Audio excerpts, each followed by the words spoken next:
morning. Ms. Jacobs? Call me Hannah. Hannah. Well, I'm Dr. Stern. It looks like you're just here to establish care today, is that right?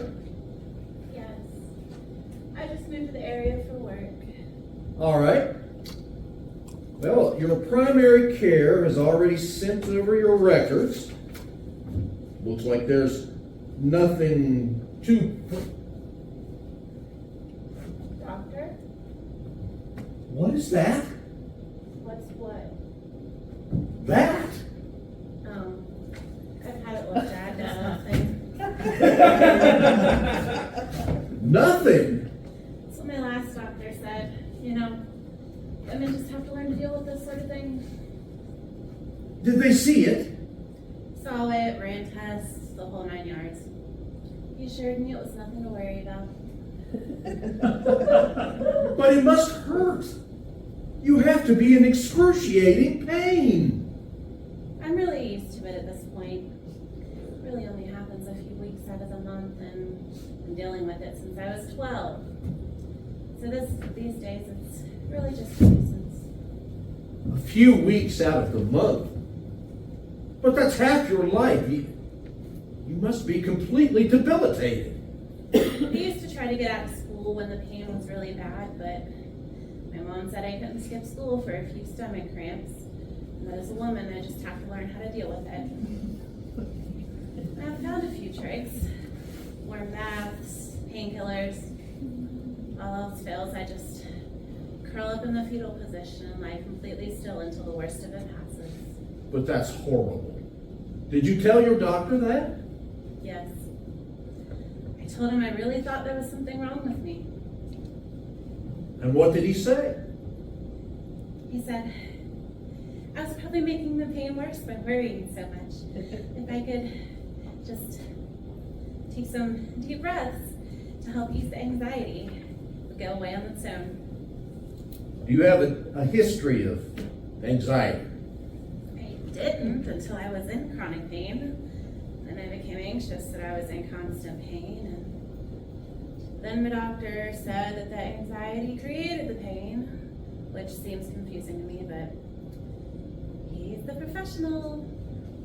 Did he offer you pain medication? I asked about that once. Said pain medication wouldn't help an anxiety disorder. But you don't have an anxiety disorder. You have something wrong with your abdomen. No, I don't. It's just something ordinary that women have to deal with. If I'd stopped worrying and assuming I'm dying every time I pass out from the pain, I wouldn't be having this problem. Hannah, I don't want to alarm you, but this doesn't seem normal to me. What you're describing is extreme.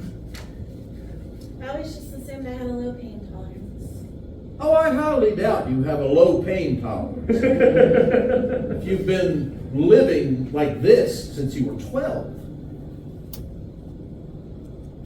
Well, even if that's true, there's nothing I can do about it. The last doctor said. Well, we could try removing it. I asked about that. He didn't want to risk harming my fertility. I see. So, you want to have children? Me? Gosh, no. But my husband might. Did you talk to him about what it is you're dealing with? I'm sure he would understand. What? No, I'm not married. But I thought you said your husband might... Hypothetically. The last doctor felt that if I underwent a procedure that left me infertile, if I were to eventually someday get married, my hypothetical future husband might be disappointed that I'm unable to have hypothetical future children. So, your last doctor, instead of doing what was in the best interest of his patient, decided to prioritize the well-being of someone who not only was not his patient, but also was quite literally non-existent. Thought it was strange too. He assured assured me it was standard practice. Did he discuss with you any options for treatment? I tried hormonal birth control. They gave me terrible mood swings. Well, did you talk about what to try next? What's there to talk about? And it's just normal cramps. No, it's not. Yes, it is. Everyone said so. It's normal and untreatable and in my head. But you've been stabbed in the stomach. It's just something women have to deal with. Every woman gets stabbed in the stomach a few weeks out of the month from the ages of 12 to 45. No, they don't. My mom said she did. Well, that doesn't make it all right. She said she never let it get her down. Never missed a day of work.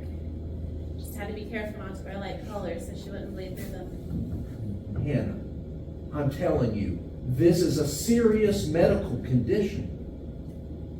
Well, if that's true, then why has no one ever said anything? I've been to a GI specialist,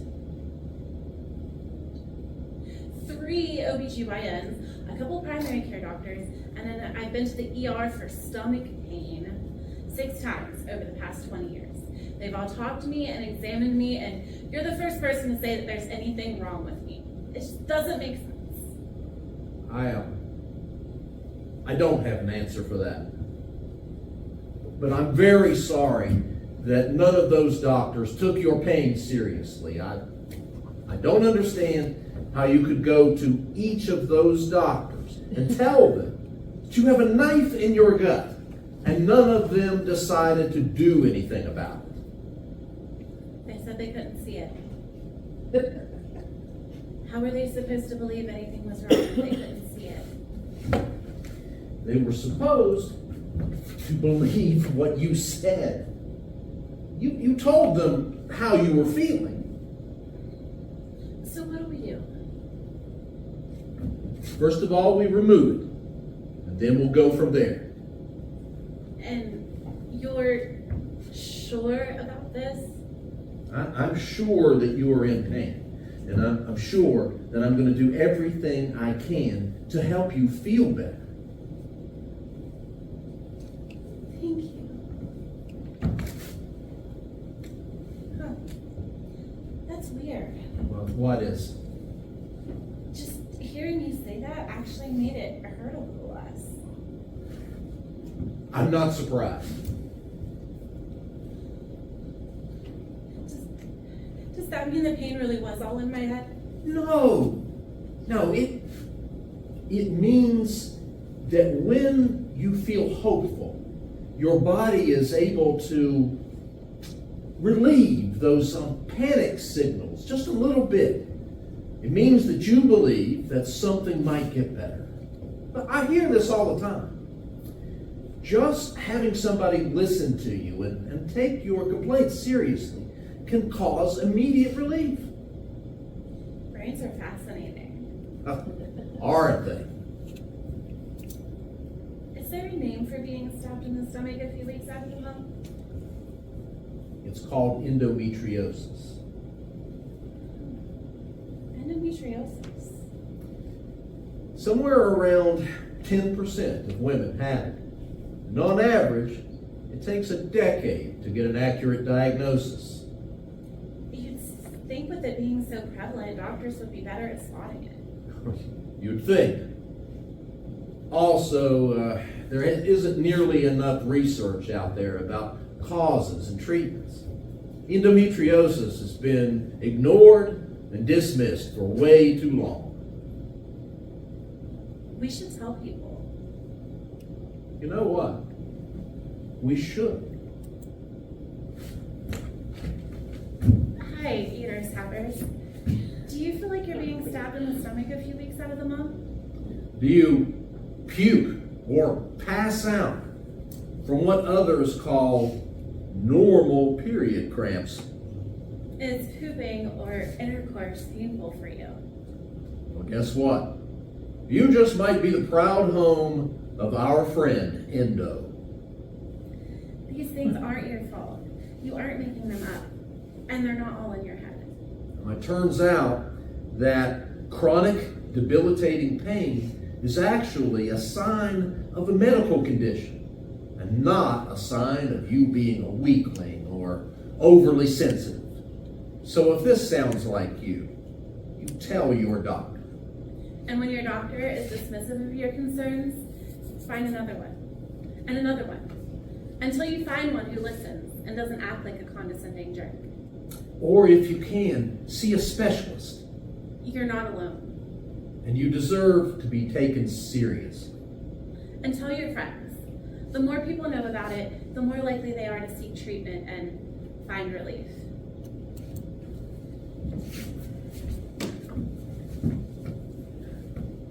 That felt good. It sure did. But do you think we can get the knife out of my gut now? Oh, yeah. Let's take care of that.